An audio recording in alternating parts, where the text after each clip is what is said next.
The biggest air assault of the war just crashed down on Ukraine. I'm talking about more than 500 Russian drones and missiles screaming in overnight, an attack so massive it was meant to overwhelm everything in its path. But here's the thing. Ukraine's air defenses held the line, intercepting almost 90% of those weapons. That's not just luck. That's grit, tech, and a desperate will to survive. Still, the reality is harsh.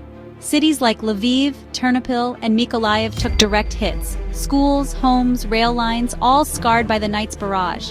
At least 7 lives were lost, including a heroic F-16 pilot, Maxim Ustimenko, who died trying to keep the skies safe. This onslaught isn't random. Russia's cranking out drones by the hundreds every single day, launching up to 500 in a single night. Their goal? Flood Ukraine's air defenses, force them to use up their precious missiles and break their resolve. But Ukraine is fighting back, not just with Western weapons, but by building their own drones, ramping up domestic production, and calling for more Patriot systems from the US and Europe. On the ground, Russia's summer offensive is grinding forward, but it's slow, costly, and not the knockout punch Moscow wanted.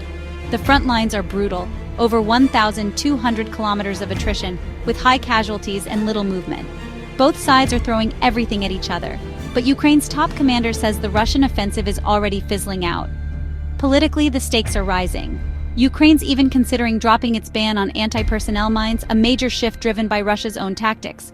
Meanwhile, Russia's economy is feeling the strain. Military spending is sky-high, inflation's biting, and experts warn 2025 could bring a recession.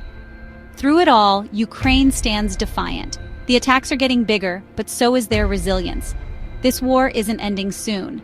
But in the face of overwhelming odds, Ukraine's determination is impossible to ignore. Please like, subscribe, and stay tuned. This story is far from over.